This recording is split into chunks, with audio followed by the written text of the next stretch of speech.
En sayda deyir. For dövründə saylar bilinir əvvəlcədən.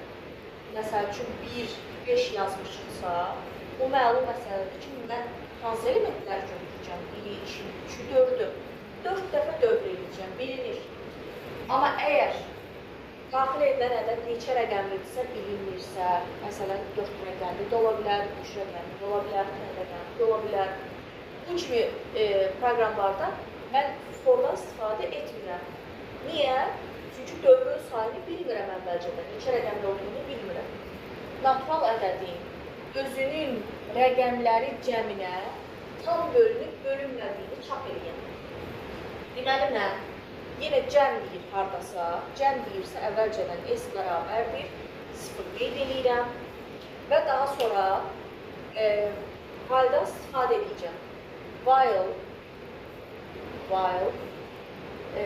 n sıfırdan böyük olana qədər dövr davam edəsin. Və mən hər dəfəsində bu ədədi rəqəmlərinə ayırıram. Yəni tapıram ki, k bərabərdir ədədi 10-a bölünməsindən qalır. Məsələn, 2345 ədədini daxil etmişəmsə əgər, 2345 ədədinin qalıb olacaq 5. Bu arada bu k-nı yazmışam deyə yuxarıya əlavə edirəm. K bərabərdir 0. 5 almışam. Məndən nə istəyir?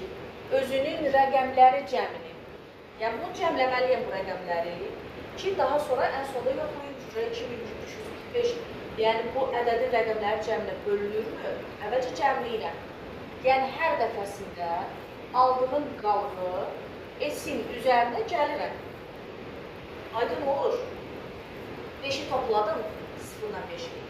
Növbəti, indi ədədin 10-a bölünməsindən tam hissə, ədədi bir mərtəbə azaldırım. Bir mərtəbə ədədi azaldanda olacaq ədəd 234. Bir də qalxır yoxlayır. 234 sıfırdan böyükdür. Deyəm ki, bəli, bir onda 234-ün 10-a bölünməsindən qalıq nə alınır? Deyəm ki, 4. Toplayıb 5 ilə 4-ü. Sonra ədədi yenə 234-ün 10-a bölünməsindən tam hissədə nə alınır? 23. Bir də qalxır yoxlayır. 23 böyükdürmü sıfırdan? Bəli. Bir onda 23-ün 10-a bölünməsindən qalığı tap. Tapıram 3. S-in üzərinə gəlirəm 3.